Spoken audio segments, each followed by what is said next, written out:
ದೇವಾಲಯಕ್ಕೆ ಹೋಗುವವರು ಗಮನಿಸಬೇಕಾದ ಪ್ರಮುಖ ಅಂಶಗಳು. ಮನೆಯಲ್ಲಿ ದೀಪವನ್ನು ಹಚ್ಚಿ ದೇವರಿಗೆ ಪೂಜೆ ಸಲ್ಲಿಸಿದ ನಂತರ ದೇವಸ್ಥಾನಕ್ಕೆ ಹೋಗಬೇಕು. ದೇವಸ್ಥಾನಗಳಲ್ಲಿ ನೀಡುವ ಪ್ರಸಾದ, ವಿಭೂತಿ, ಕುಂಕುಮ ಇತ್ಯಾದಿಗಳನ್ನು ವ್ಯರ್ಥ ಮಾಡಬಾರದು. ಉಂಗುರದ ಬೆರಳಿಂದ ಹಣೆಯ ಮೇಲೆ ಕುಂಕುಮ ಮತ್ತು ವಿಭೂತಿಯನ್ನು ಹಚ್ಚಿಕೊಳ್ಳಿ.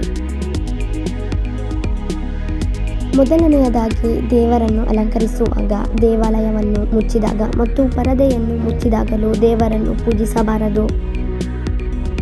ಅಂಗಡಿಯಲ್ಲಿ ಮಾರುವ ಹೂವನ್ನು ಖರೀದಿಸಿ ದೇವರಿಗೆ ಪೂಜೆ ಸಲ್ಲಿಸುವುದಕ್ಕಿಂತ ನಿಮ್ಮ ಕೈಯಿಂದಲೇ ಹೂವನ್ನು ಕಟ್ಟಿ ದೇವರಿಗೆ ಅರ್ಪಿಸುವುದು ಉತ್ತಮ. ದೇವರನ್ನು ಪೂಜಿಸುವ ಮೊದಲು ಇತರರಿಗೆ ಆಹಾರ, ಹಣ, ಉಡುಗೆ ಇತ್ಯಾದಿ ದಾನವನ್ನು ನೀಡಿ. ಅದು ಮನಃಶಾಂತಿಯನ್ನು ನೀಡುತ್ತದೆ. ದೇವಸ್ಥಾನಕ್ಕೆ ಭೇಟಿ ನೀಡಿ ದೇವರಿಗೆ ಪೂಜೆ ಸಲ್ಲಿಸಿದ ನಂತರ ನೇರವಾಗಿ ನಿಮ್ಮ ಮನೆಗೆ ಬರಬೇಕು, ಏಕೆಂದರೆ ಧನಾತ್ಮಕ ಶಕ್ತಿಯು ನಿಮ್ಮನ್ನು ಸುತ್ತುವರೆದಿರುತ್ತದೆ. ದೇವಸ್ಥಾನಕ್ಕೆ ಭೇಟಿ ನೀಡಿದ ನಂತರ ಕೈಕಾಲು ತೊಳೆಯಬೇಡಿ. ಸ್ವಲ್ಪ ಸಮಯದ ನಂತರ ಮಾತ್ರ ನಿಮ್ಮ ಮುಖವನ್ನು ತೊಳೆಯಿರಿ, ಆದರೆ ಸ್ನಾನ ಮಾಡಬೇಡಿ. ದೇವರಿಗೆ ದೀಪಾರಾಧನೆ ಮಾಡುವಾಗ ಕಣ್ಣು ಮುಚ್ಚಬೇಡಿ, ಕಣ್ಣು ತೆರೆದು ಪೂಜಿಸಬೇಕು.